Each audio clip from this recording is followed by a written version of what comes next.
हम सब संविधान हत्या के 50 वर्ष पूरे होने पर जो देश में गुलामी के बाद जब ये देश अंग्रेजों के गुलामी की जंजीरों में जकड़ा हुआ था और उसके बाद जब भारत स्वतंत्र हुआ और उस स्वतंत्रता के लिए हमारे देश के नायकों ने अपने महाबलिदान दिए, उन लोगों ने महाबलिदान इसलिए दिए कि हमारी आने वाली पीढ़ियां सुरक्षित रहें। जो अत्याचार हम सह रहे हैं, हमारी आने वाली पीढ़ियों के ऊपर वो अत्याचार ना हो। उन्होंने अपने बलिदान इसलिए नहीं दिए थे कि मेरे परिवार से कोई व्यक्ति बनेगा या मेरा परिवार सुखी रहेगा या मेरे परिवार का सदस्य कोई चुनाव लड़ेगा, ये सोच करके उन्होंने बलिदान नहीं दिए।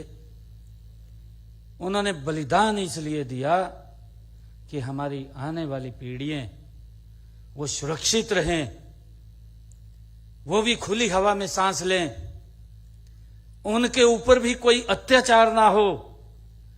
जो यातनाएं हमने सही हैं वो यातनाएं वो न सहें। उस कारण से उन्होंने अपनी कुर्बानियां दी हैं और उस आजाद भारत के अंदर वो दौर वो 1975 में देखने को मिला, उससे भी बड़ा दौर देखने को मिला। इतना बड़ा अत्याचार जिस संविधान के उस हत्या संविधान के 50 वर्ष हम पूरे होने पर आज 71 हुए हैं। आज हम उस दौर को याद कर रहे हैं कि आजादी के बाद अपने स्वार्थ के लिए ये दौर दोबारा खड़ा ना हो। संविधान हत्या का ये 50वां वर्ष हम याद कर रहे हैं उस दौर को, जिस दौर में हम ये सोच रहे थे कि अब कोई विपत्ति नहीं आएगी,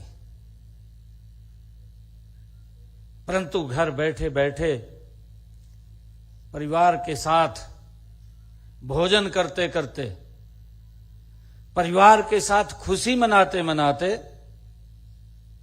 रात के 12 बजे आदेश पारित होता है और रात के 12 बजे ही लोगों को घर से यातनाएं देते हुए परिवार के सामने उनको उठा लिया जाता है।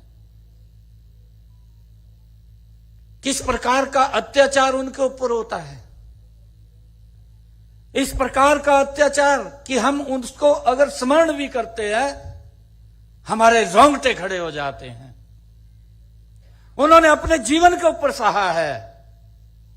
जिस अत्याचार को मात्र स्मरण करने से रोंगटे खड़े हो जाते हों तो उनके ऊपर कितना उन्होंने सहा होगा, ये अकल्पनीय है, कल्पना नहीं की जा सकती।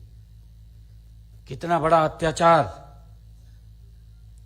वो उस समय के अंदर, वो आजादी के बाद हुआ है।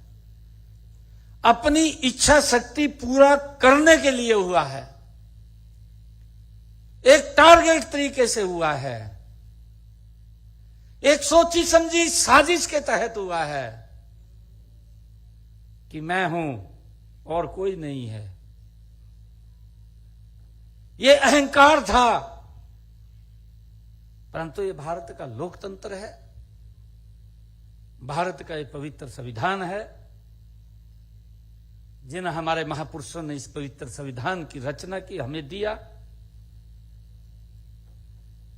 उन्होंने एक एक शब्द, हमारा एक एक व्यक्ति सुरक्षित हो, उसकी संविधान की पवित्र रचना हुई है। परंतु किस प्रकार से? अपने स्वार्थ के लिए उस पवित्र संविधान को कुचल दिया गया, उसको तोड़ मरोड़ दिया गया।